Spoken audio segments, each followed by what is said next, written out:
Okay, we'll get started. We have talked about alignment methods, and now it's time to understand and ask, where do the sequence themselves come from? What is the source of the sequences? If I have a particular DNA sequence, how do I synthesize it, right? How do I actually sequence it? So I will get formally started, but any ideas about how would you actually sequence it? This is a question in the wild because if you know it, you know it, but there is some thought process that you can think about.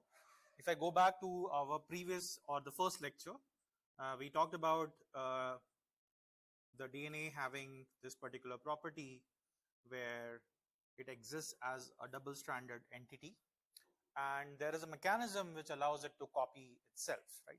We studied, for example, DNA polymerase, which allows you to make an exact copy of the DNA. And this will often happen if the cell is going to divide. It needs to also replicate its DNA. So there has to be a copy mechanism which would have otherwise existed.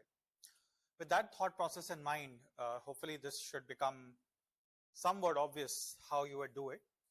But the technology, as you would see, is maybe just 20 years old. It's not as obvious. It took, like, this molecular biology has existed since 1900s, if not 1950s, but the technology that we're going to talk about today only came about 20 years ago. And it's a story of multiple different fields coming together, and so there's no no better avenue to talk about except our campus.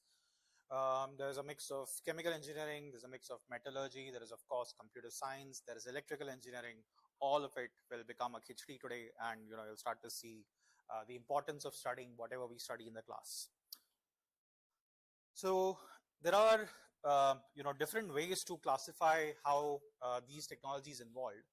Broadly, the term sequencing refers to a black box technology which allows me to read through, given a DNA sequence, what is its base composition. Okay, so I will be able to read the output of this particular technology will be an entire sequence. That's sequencing. First generation started around with Sanger. Fred Sanger won a Nobel Prize later on, 1977. Then came microarrays, 1981. We'll not focus too much about this particular thing. Because this is one technology which, while made a lot of things possible, to me is pretty much dead, right? Like, and you'll see some other dead technologies as well. It has some very niche use cases, but practically we are at a juncture where we should not be using it because of extreme noise problems. What we'll focus mostly today on is called second generation DNA sequencing, which is also broadly called next generation sequencing, because this was one generation and then this was next to that generation. And then if there is time, we'll talk about the third generation, which is starting from 2010s. This was developed in 2000s and in some sense is actually $1 billion industry in itself. So the first idea of being able to do sequencing came from this very simple biochemistry idea, which we studied and we touched upon in the class, that if this particular base, which is a sugar molecule, if this has to form a base, a bond with any other base material, that binding happens at the 3' end. So if you recall, we talked about 5' to 3' ending because the additions happen towards this particular end. Right? And this is just one particular example of a base. It could be any base, ACTG. If I replace that OH, so if generally this 3' position will have an OH, an oxygen and a hydrogen attached to it. If I replace this with an H, this becomes a dideoxynucleotide. Okay? When we studied DNA, what does DNA stand for? This we should know. Yeah, so this is deoxy ribose nucleic acid. If I replace OH with an H, it becomes deoxy. Okay. And the idea here is if you have an OH, you can keep extending this particular chain. But if I block it with an H, I will not be allowed to extend it. Now the entire idea of this is if I have a sequence like this, AC, TGC, and if I want to sequence it, while there are certain natural bases, which is your usual bases which occur with an OH, if I replace them, this is a chemical reaction, you can always replace an OH with an H. How do you do it? Chemistry 12th. How do you replace an H? You can do a dehydration reaction. You'll have to do some, some sort of alcohol, do some sort of treatment, and it will come out. Okay. So imagine you have a world where you also have access to corresponding dideoxy versions, which let me just call it as star. If a star gets incorporated, this extension, which is 5' to 3' is not possible, right? Because this has an H, which is blocking agent as compared to any other base. I have access to a polymerase, right? We studied again in the first lecture, which we did not emphasize enough, is there are mechanisms which will copy your DNA and which will synthesize DNA from scratch. In some sense, if you give it the template, this is the template. I want to sequence it, and the way to sequence this is I can, of course, if I have a polymerase, I can start to sequence the complementary version of it. That's what the idea behind Sanger sequencing is, which is the first thing that it does is it, which we did not actually study in the class, but you'll see this in your assignment, is called a polymerase chain reaction. We did not emphasize on this too much. We will do this in later classes, but the idea behind a polymerase chain reaction is you start, if you want to make a copy of this DNA, if you want to make a copy, this is happening in vitro. So you can take this DNA molecule out. It exists as a 2-strand. You can add a particular enzyme which will unzip it. This is zipped right now because there are these batches. I can unzip it. And if I unzip it, now if I start with a primer sequence, it primes it for extension, right? This is called a primer because this forms the basis of extension. This, some bit of the sequence you can guess, right? Like we have done enough molecular biology. So even though I want to sequence a new copy of the DNA, I should have some hand of like, what is it that I want to sequence? That primer is nothing but just an oligonucleotide. So it could be like A or something like that. This is a primer. If I add it along with my mixture of polymerase, I will start to make copies of this particular DNA, right? In this case, there is no extra A, C, T, and G. Like it's just copying the template as such. But if I now add the dideoxy versions, in this case, it will continue to extend because everything was occurring was a natural base pair, A, C, T, and G. If I now add the dideoxy versions, it will start to have terminations which will be before the actual end, because once you get a particular A to be incorporated here, it will not get extended anymore. And that's the simple idea that you use to determine what the sequence is. The first thing that, however, you have to do is you have to make, if this is your DNA molecule, you'd want to make multiple copies of this particular molecule. And it will become clear once I show the next figure why you want to make multiple copies. That is done using this primer process. It's what's called linear amplification because this DNA can be amplified linearly or exponentially. We will see this later in the class when we talk about RNA sequencing. But for now, you can assume that you have a black box mechanism which allows you to make copies of this particular DNA in a linear fashion. Once you have done this, you'll take those particular molecules and now you'll add your dideoxy versions. Now these dideoxy versions, which will again, along with your polymerase, will start to extend. Now there are multiple copies of this one single copy. So different kind of reactions are possible. So in some cases, certain molecules, if this is your actual DNA sequencing molecule, if you start from, again, your sequencing in this fashion, because you're going from 5' to 3'. So this is 5' to 3'. In the reverse direction, this is 5' to 3'. So the extension will happen on this end. So here I get a T, a natural T. Here I get a natural C. What I've done in my mixture is 90% of it is natural bases, A, C, T, and G, along with 10% of it being the special dideoxy versions. So most of the time I will have a natural incorporation of a natural base, in which case the extension will keep on going. But the moment I randomly encounter a dideoxy version, it will stop there. In this case, for example, it stopped at exactly this particular molecule. So it made up the entire one copy of the DNA. But because I have different copies of my DNA which I added in my mixture, it could have terminated here, here, here, here as well. The interesting thing about these dideoxy versions is you can add what's called a fluorophore to them. You can actually add a dye in some sense which can emit a certain kind of a signal.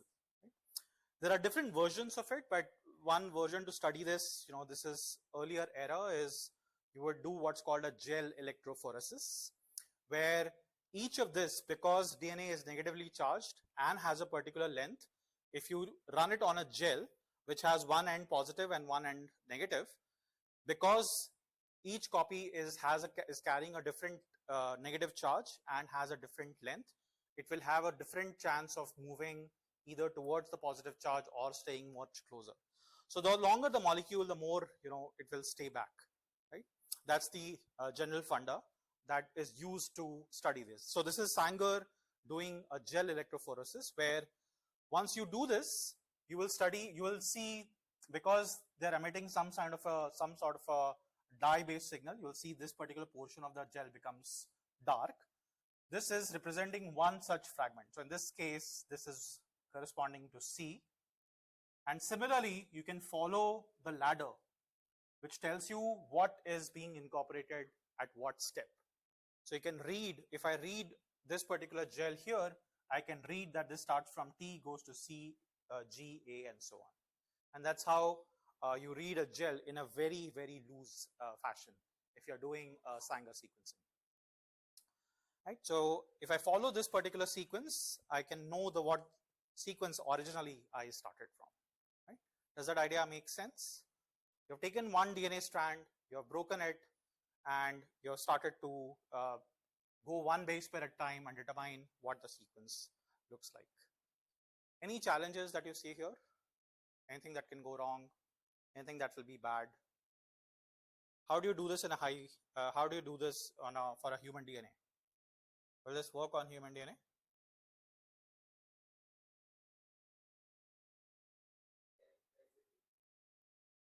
Yeah, we'll see this. We'll see the lighted version of it, and that will become obvious. You forget the gel version. You do it in the lab. We will see the automated version of it, and that will become clear how it becomes A, C, T, and G. But the broad idea is you can have each of them emit a particular kind of a band, which is called signal. Once I show the next slide, it will become clear what that signal is.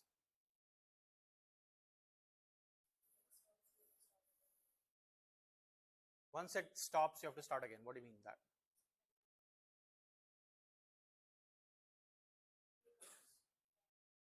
Mm-hmm. Hmm. Hmm. Hmm. I don't have to start because I'm adding enough copies of the DNA, right?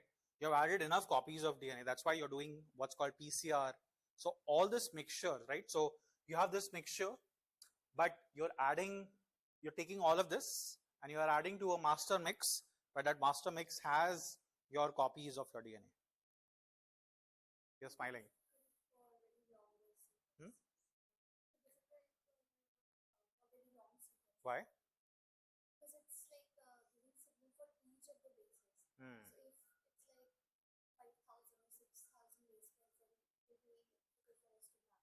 Okay. Okay. That's, we're getting there. Yeah, you're smiling.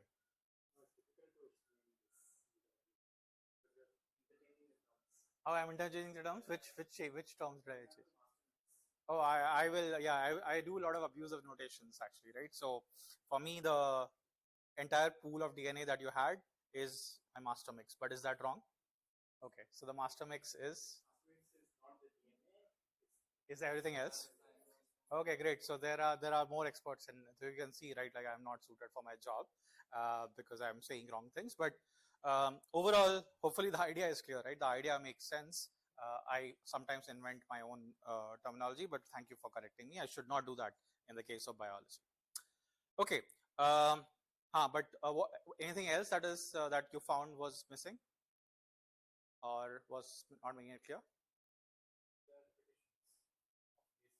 We will come to repetition. The entire lecture will focus on repetitions. Okay. Repetitions, if that will be the focus of the lecture today. As you will see, there is a higher chance of making an error if you see an A followed by an A followed by an A. Yes.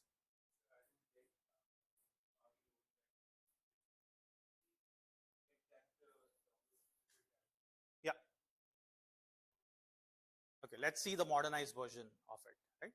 So in the modernized version, you can add a fluorescent label to each of these bases, right? So you attach along with that base pair, that molecule that you have, you can attach a fluorophore, which will emit either a red, green, blue, or yellow signal. Okay? Each base has a different color. Exactly what is shown, for example, in this case, A is green, T is pink, C is blue, and G is orange. Right? They should use a better coloring strategy here. And because of this, now every time you have an incorporation, you will be able to see, you'll actually be able to image it. And because of this, if you have a camera sitting here, you should be able to read the signal at each time, the kind of signal that gets emitted. You are able to know why a particular, what is the particular length of that signal being emitted, because this length is also being characterized. And at the same time, you're only noting what is this signal because everything else is not fluorophore. Okay, does that make sense? Clear? Okay, so the reason this will not scale is it's, as people already pointed out, this is going to be a very slow system if you're doing it one base at a time in some sense. And we'll see every technology will actually work one base at a time. But the reason it's slow is because there is this entire gel-based process, separation-based process that is involved, which makes the entire process of imaging very, very slow. So, okay, so given the engineers in the room, and now that you know, and I already told you that most technologies will work on this philosophy, how can you make this more efficient?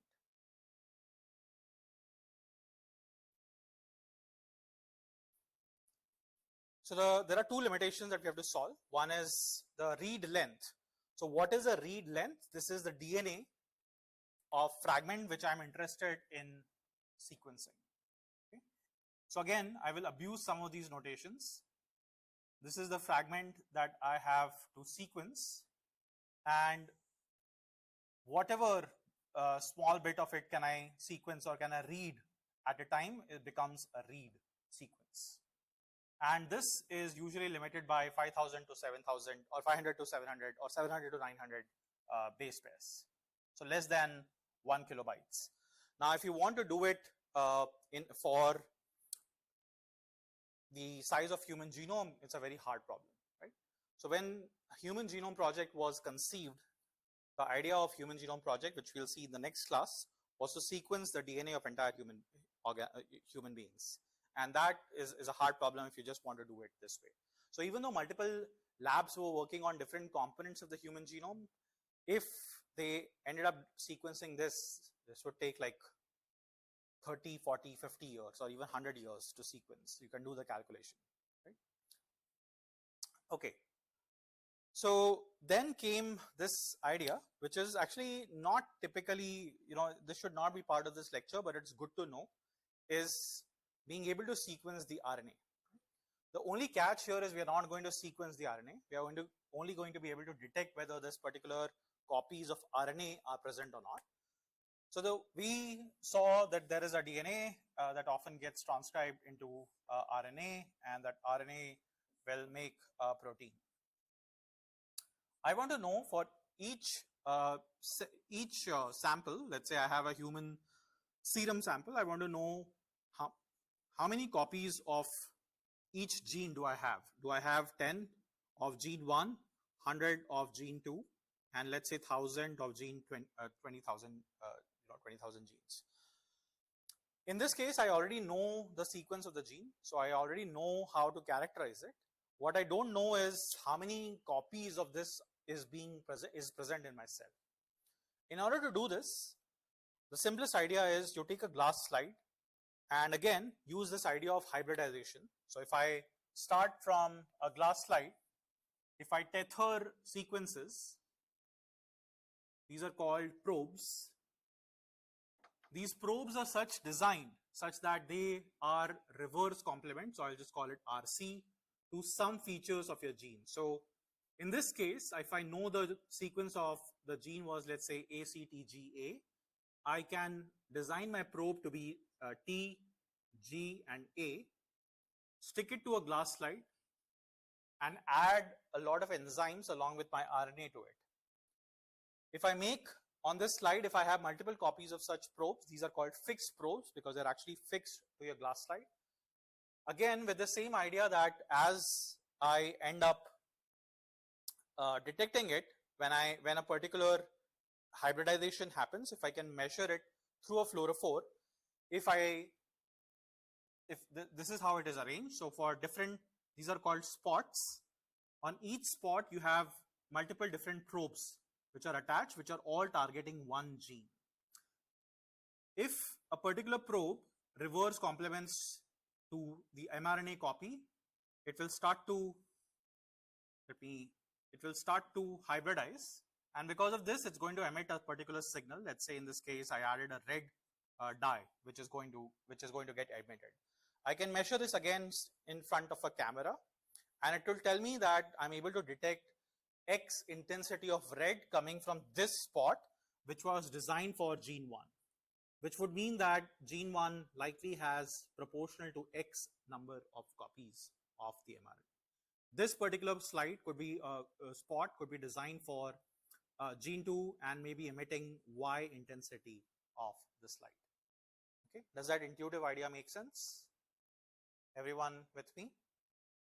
What it will not tell you is the actual base by base sequence. So it's not a sequencing technology; it's a measurement technology. The limitation here is I need to know prior know which sequences I'm going to target, because whoever designed this chip needs to know what sequence exists. So you can do this only after you know enough about, let's say, the human genome. If you're sequencing a particular organism de novo, you cannot use this, or you cannot, if you want to measure even their RNA de novo, you cannot do this without actually knowing their gene sequence, because these probes have to be designed specific against those genes. Okay? Any question? I'll just explain what each of these is. So of course, there is some purification step. RT stands for reverse transcriptase. We studied this very briefly in the class, where we said that we reverse transcribe the mRNA into cDNA, which is the complementary copy of your DNA. And as this gets incorporated, because it will hybridize to the sequence, it will get a red signal. In this case, this is a red dye, which gets coupled every time it it extends it. I can then image this under a camera, and that's essentially what will get what will tell me at what spot which genes are hybridizing. Okay, is that clear? Okay, right. So this is not sequencing. Then came this idea of doing second generation sequencing or next generation sequencing. So the first sequencers that came about to be used, again, principles from biochemistry and electrochemistry. The entire premise there was, I want to be able to go longer, and I want to be able to do this faster. I should be able to sequence much faster. The first such technology was called Roche or 454 sequencing. The idea of this, right, there is so much text here, but that is just for your notes later on. So just pay attention to what it is happening, right? This is overall, this is a DNA sequence that I want to determine the sequence of. In all these technologies that we're going to talk about today, you will see this particular term being mentioned, which is called adapter. Okay. In some sense, an adapter is, what an adapter does is it makes a connection between one thing and the other thing, right? So if this is the adapter, it will get ligated. It can be ligated to the DNA sequence. This is my DNA sequence. An adapter is nothing but just like a primer. again with slight abuse of notation, this is a primer. It could be just a sequence like this, a kamer of any particular known thing that you add to your mixture. You can then ligate it such that it will get attached to any copies of your DNA. And again, this can happen because usually you will have some sort of ligation enzymes which can stitch two things together. What you see here is this: there are two adapters, the red and the yellow. Now, in order to be able to overcome the problem of high signal, if I want to obtain high signal, I need a way to be able to measure different nucleotides being incorporated. So they have to emit some signal, right? That's the premise in which all of these operate. Is if I want to be able to differentiate A, C, T, and G, I should have a mechanism already set there to be able to differentiate them. And that I can easily do by adding a fluorophore to them, because that's the simplest reaction. The other thing that I have to overcome is I want to be able to make copies of this DNA very, very fast, because I need enough intensity. We are talking about one single copy of DNA, right? And this is this is still 2000s. You know, extremely high precision cameras have not been invented. So if I want to detect a very minute amount of signal coming from a very small fluorophore, we're talking about like nanometer scale, I should have enough copies of this so that my camera can detect this. So the next thing I'm going to do is I'm going to do a PCR reaction. This is called emulsion PCR because it happens in an emulsion. It has a bead attached to it, and you'll just focus on this bead. It will make its comeback 5 or 6 lectures down again. The idea behind this emulsion PCR is to it has all the reaction material required for making multiple copies of this particular DNA. The way it's going to make these copies is it's also going to attach these adapters. So these adapters have been ligated, and now along each of these bead, I have multiple such copies of each of these fragments that I sequenced. Now I'm going to take a very small nanoliter well plate, and I'm going to make this particular, these beads sit in these nanoliter wells. I will then order a flow of DNTPs. These are your dideoxy nucleotide being flown over it. Again, because of your polymerase being added here, which is the greenish stuff that you see here, because of a lot of these existing in a small vicinity, as the DNTPs flow, they will start to extend each of these single copies, which is what you see here. So this is one of your adapters, which is tethered to the sequence, to the bead. This is the bead. This is a template which you want to synthesize, which you want to sequence. As my DNTPs flow through this, and I see my polymerase, it will start to extend it. Again, I have a mixture of your normal DNTPs and your DDNTPs. As I flow this, because there is a fluorophore attached to it, at each point it will carry out what's called a pyro reaction, which is just these diphosphate bonds being cleaved. And as these diphosphate bonds are cleaved, in this particular case, you end up emitting a particular light signal, which you can measure using your camera. And this essentially, because of this particular reaction, which you emit a particular light, you can measure this using any kind of CMOS camera. This is 2000s. That light signal tells you at each single place which particular nucleotide has been incorporated. Does that idea make sense? So you have location which is being measured. You're doing this in an ordered flow. So first I will flow only A's, right? Maybe it will get incorporated, maybe it will not. Then I will flow only C's, then I will flow only T's, and then I'll flow only G's. And then see which color gets emitted. So it's happening one base at a time. If there are a lot of A's, for example, so if I have in my sequence, I think somebody mentioned about homo polymers or repeats. If A, in this case, if T is flowing here, I will have a lot of incorporation of T's. just test once, which means that they will all emit, let's say, a red signal, which I can measure. Okay. So I will say that this is T. If this was only one single T, it's very easy to tell. But if it is multiple T's, you will see maybe a slightly higher intense signal, but it's very hard to quantify. So you incur errors whenever there is a homopolymer attached to it, right? And this happens through a lot of technologies that we will see. But let's assume a simpler case where I have a sequence like this. I flow a particular base. I see a signal here which I measure. Now, again, if I flow a T, I will not see anything because it won't get incorporated here, right? So the next signal that I will see from here is when an A gets incorporated, and so on. So this gives me a high throughput way to actually measure along these different cells which one is being incorporated at what particular time. Okay, does that idea make sense? Okay, we will see that this will actually exist starting from 2004-5 to 16, and in some sense was very crucial in making the Human Genome Project a success.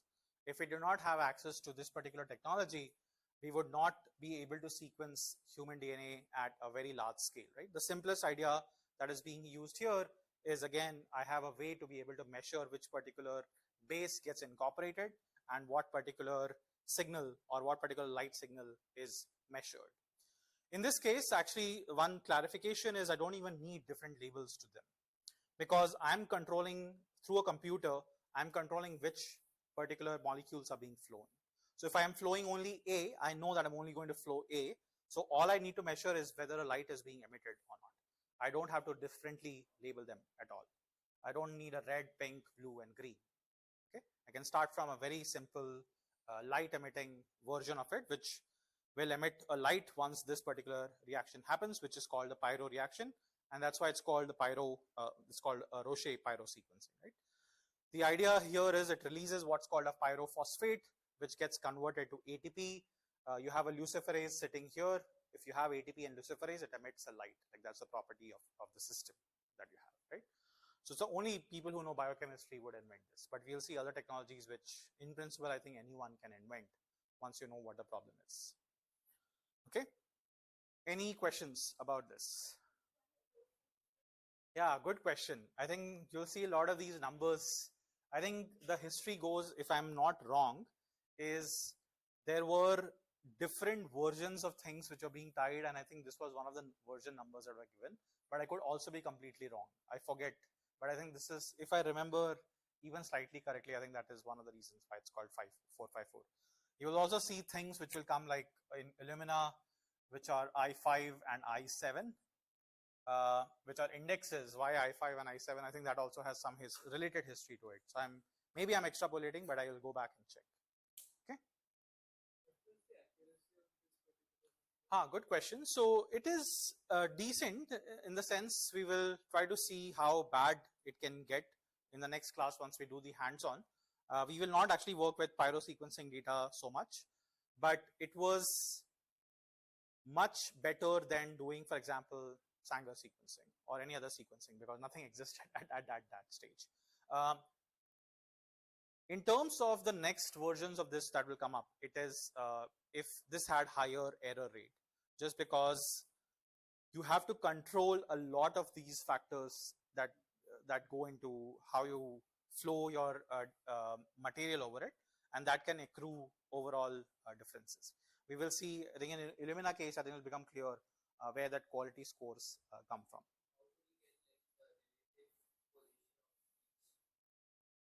Relative position of each nucleotide, right? So let's take the simplest case. In your nanoliter well, you have these different copies of DNA sitting. I flow A, and I don't see a signal. I don't see a signal, which means there is no A here, and I'm still at the first base. Okay. The next time T flows, let's say my sequence was A, C, G, A, T, C. Next time, so A flows, I don't see anything. Next time T flows, again, I don't see anything, right? The next time G flows, I will see a signal, and only G has flowed, right? So at this point, even though technically G could have happened here as well, but this has to happen for this to move in this particular direction, right? So I have a hold of how, at what point I saw a particular light signal being emitted. Okay, and next time I will have to have an A for this to emit a light. The way this is, I'm doing this is by serially controlling it, right? And you can see that if you're serially controlling something, it's going to actually add some delay to how you're going to do it. Okay. Okay, so all you're measuring is the intensity of the light, right? You don't even need a fluorophore in this case to do it, but you can assume that a fluorophore is just emitting white light, and that's what essentially you're measuring. Then there was another version which is called ion torrent. Of course, the name gives it. It measures a torrent of ions which are being emitted. So the last version of technologies was based on measuring the intensity of the light. This is based on measuring the intensity of ions that get emitted. So in this case, the detection does not require optics. All it requires is every time a nucleotide gets incorporated, you would have seen for a nucleotide to get emitted, we have an H and we have an H, which will get hybridized. This essentially means a release of an H plus, which can be measured. It will lead to a pH spike. And what I think this is Rothenberg. Yeah, Rothenberg. What he designed was a chip which will allow you to measure. Right? I don't understand. Unfortunately, I've never understood semiconductors at all. But the broad idea is, if you emit a particular signal, you can measure how much amount of charge or how much amount of difference do you see in a particular diode. It's basically putting up a diode which can actually absorb your H plus ions. And once it does that, you can measure this again in an intensity fashion. All you're doing is, it's a field effect transistor. There are MOSFETs. This is an ISFET. People have studied MOSFETs. That's the only thing I remember, right? So MOSFETs. Okay, so there's no camera, there's no fluorophore, there's no lasers. All it is doing is, it's very compact. You have a chip literally sitting in the vicinity which has a way to measure H plus ions. Right? So a person from metallurgy, for example, would have been able to think about this idea had they studied biology. It has the same problem as H plus as the 454 sequencing, which is, if you have a homopolymer, you will detect a lot of these charges. So how is the actual detection happening? In this case, the detection is happening because there is a particular change in the pH that you will see because of incorporation of a particular base. But if I have multiple copies of a particular base, it will end up over amplifying it. That requires some fine tuning. Right? So same problem, that whenever you see a homopolymer, it will have higher error rate, being able to tell whether it's doing correct or not. Okay, does this idea make sense? Yeah. Mm-hmm.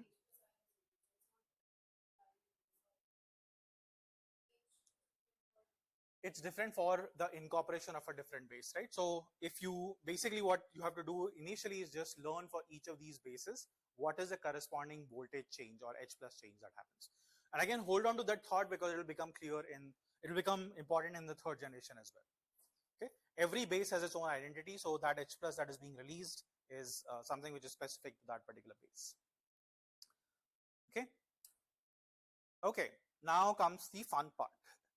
This is what a modern sequencer, we have a sequencer in biosciences, I think on the second floor. I've never seen it, but it does exist.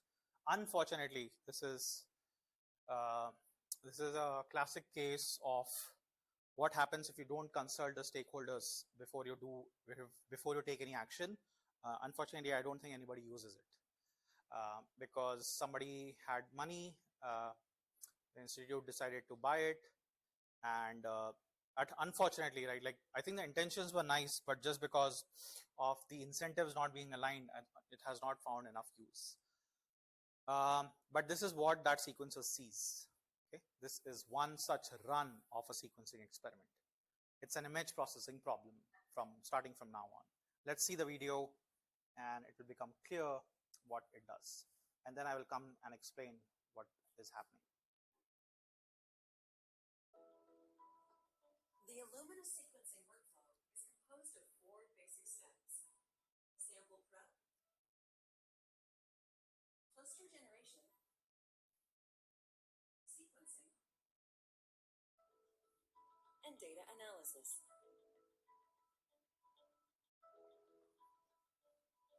There are a number of different ways to prepare samples. All preparation methods add adapters to the ends of the DNA fragments.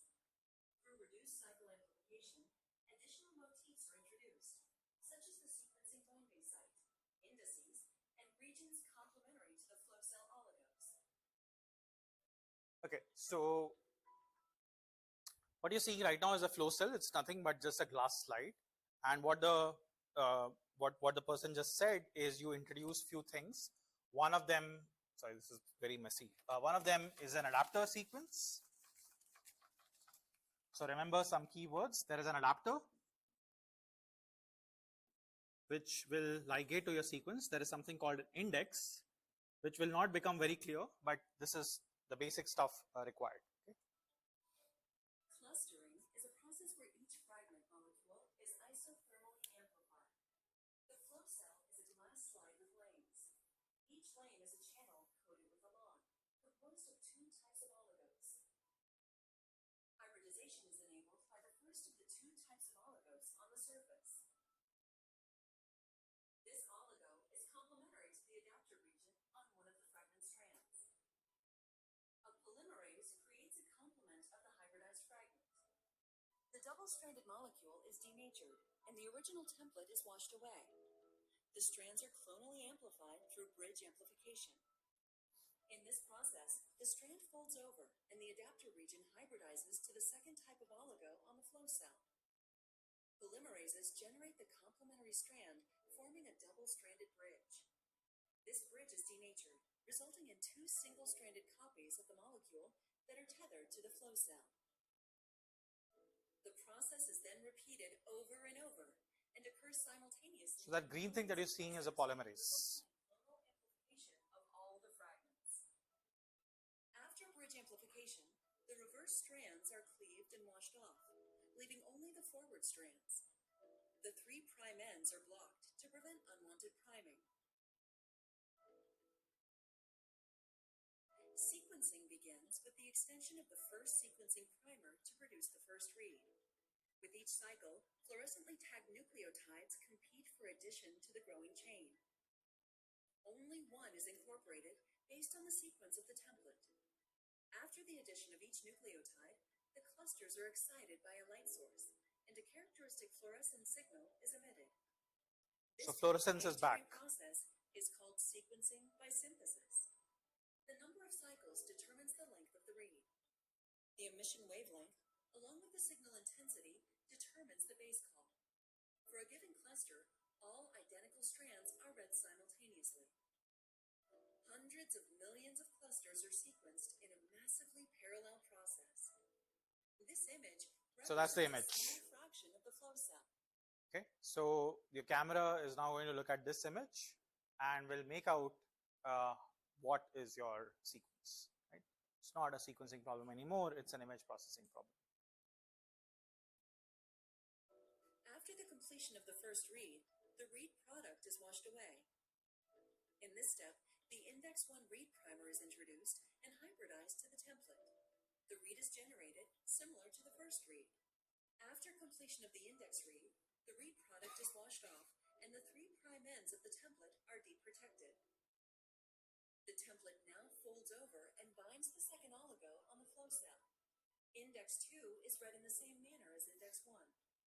Polymerases extend the second flow cell oligo, forming a double-stranded bridge.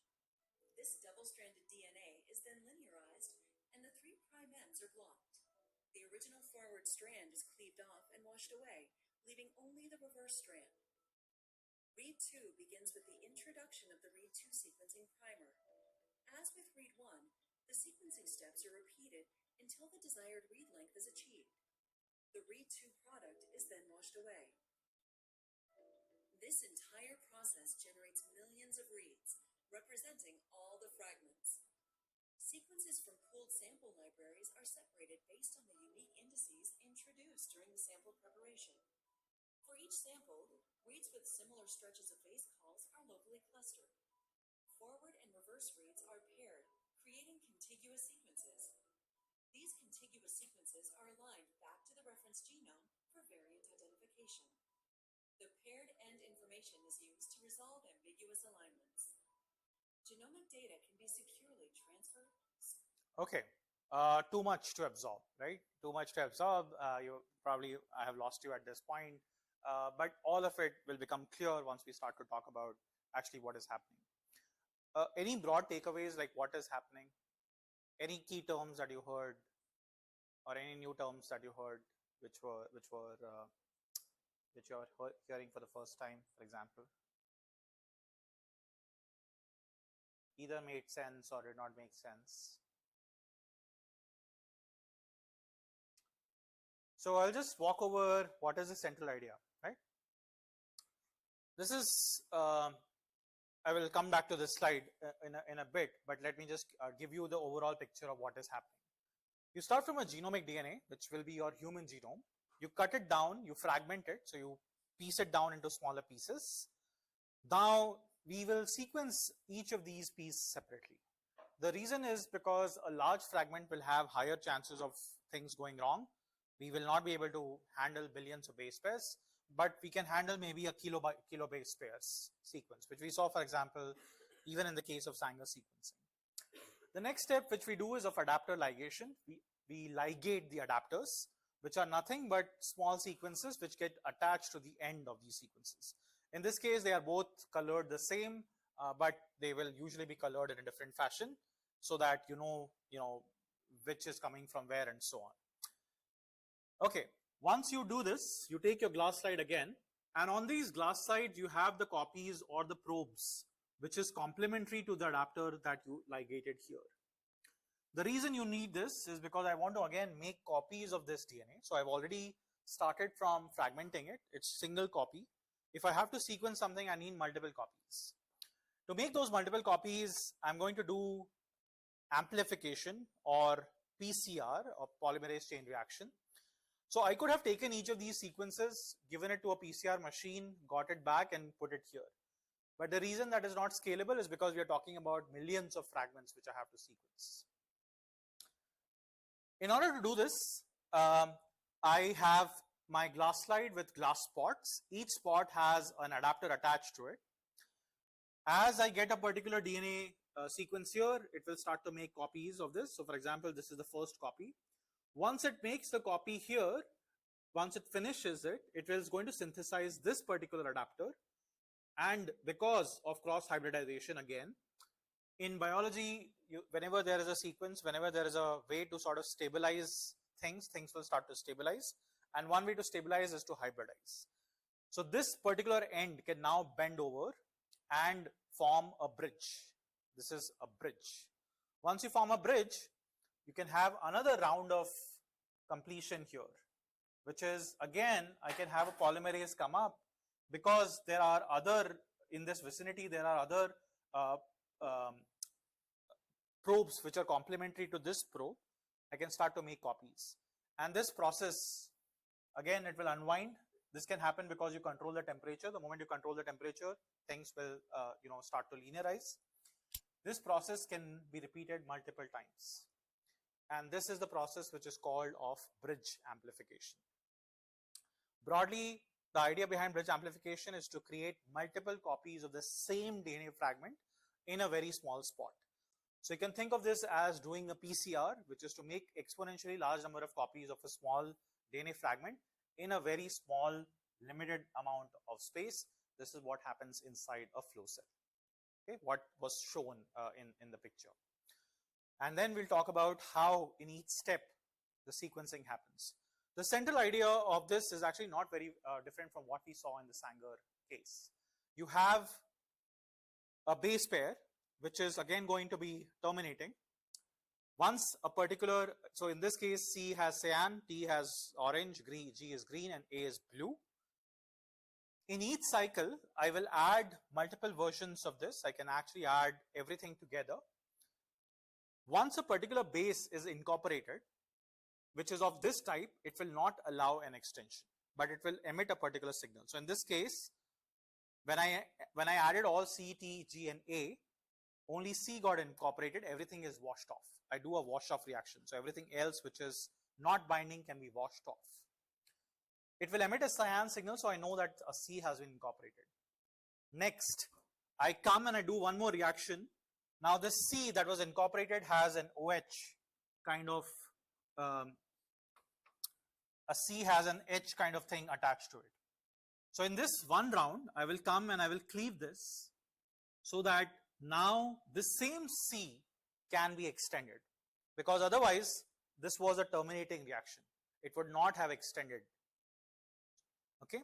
The reason I want to do this is because this prevents me from, this allows me to reuse the same strand of DNA for finishing up the entire application, rather than relying on what Sanger did, which was to make different copies and let them be completed differently.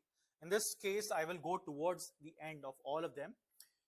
So the first time I incorporate this will not be extended because this does not allow. I will do a wash off, everything will get washed off. Only this remains. I will do one more round of washing off so that this OH kind of base pair, which was H kind of base pair, which was attached, which prevented extension, this did not allow extension, can now be replaced by something like an OH. So extension is now allowed. And now the next base can come in and so on. Does this idea intuitively make sense, or have I lost people? Ishan, lost you or lost in mobile? Okay. Okay. So please pay attention, because if you understand this, the problems will become very, very straightforward, because there are a lot of problems to be invented right here itself. Yeah.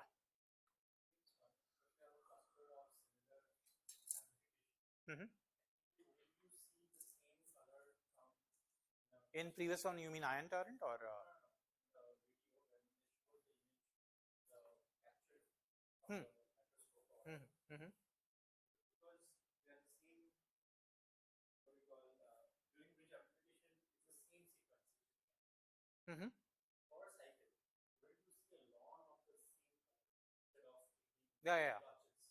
Yeah, good question. So let me see if I have a way to, so let's do this, okay?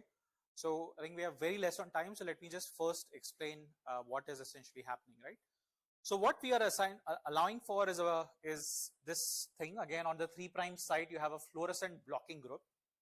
This is a particular base. In this case, this is C or this is A, doesn't matter, but this is one of the bases.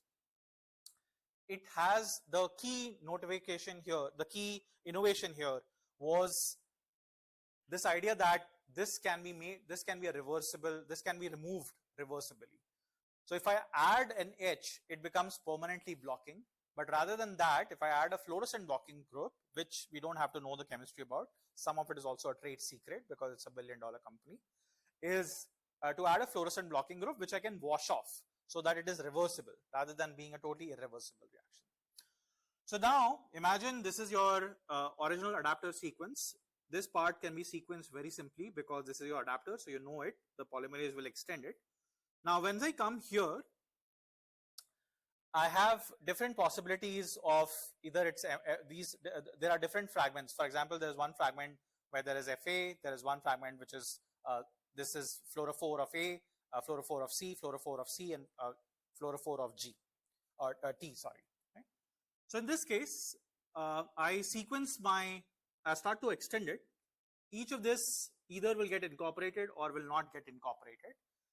At each point, if the sequencing is fine, it will stay, otherwise it will get washed off. At each point, these are 3 different DNAs. For example, this is just to give you a perspective. So if the base pairing has happened, I can look at what particular fluorophore is being imaged. The reason this is slightly simplified is because ideally in a very small spot, all the DNA that you will see will be exactly the same, because these are the same copies of DNA which have been amplified. Why are we amplifying DNA? Based on this, why are we amplifying DNA? We can see higher intensity, very simple to understand. If you want to be able to detect signal, you should have multiple copies of DNA to be able to detect it, and that's why you amplified it. That's why we did bridge amplification, so that you could actually study which is being emitted. Once you have imaged it, now I'll do a wash stuff. This will wash away the fluorophore which was blocking. So that gets removed, and then you start from your next round. So from each spot, that spot is ideally supposed to be a cluster of the same DNA. And the way the extension will happen is, you also have to assume, by the way, that if, forget about this being GNC, think of this as different copies. You also have to think that the polymerase has to be in sync, because they have to all keep emitting the same or be measuring the same amount of signal. They have to have the same rate of extension for them to be in sync, so that you can emit or measure the same amount of signal at each spot. Okay? Yeah.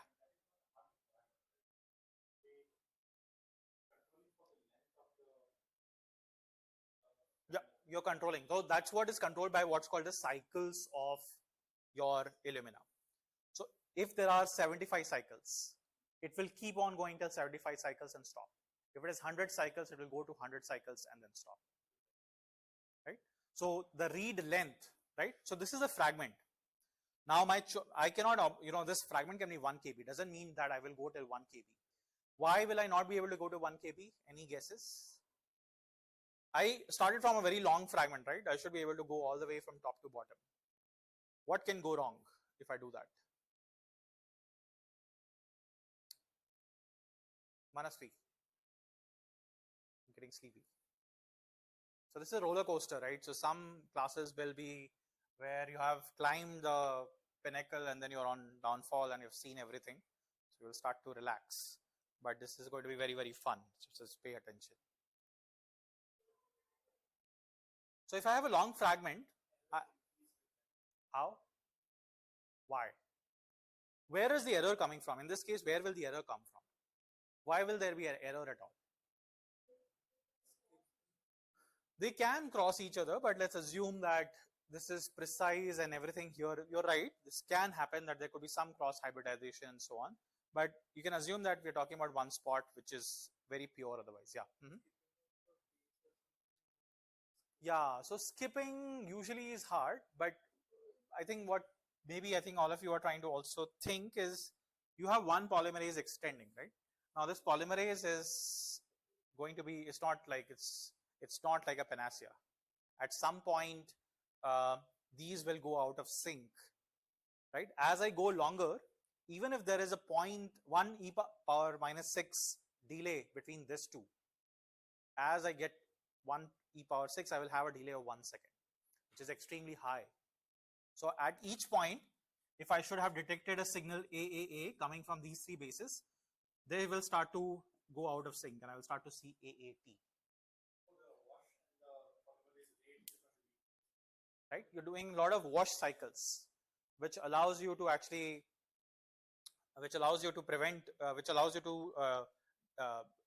do the extension. Otherwise, the extension will not be possible. So we'll come back on Thursday. I'll finish this, and then we'll do a very quick hands-on that once you get data from here, how do you make sense of it, and how do you analyze it? Okay? But if you have any questions, please let me know. The assignment is due on Sunday. Sunday, 11:59 means 11:59. Okay. It should be straightforward. It appears very long, but it is actually straightforward. And I'm saying this because I've done it also. So it is straightforward. The last question, you can code it in Python, R, whatever you choose. I don't care, but I could only provide a template in R. Okay.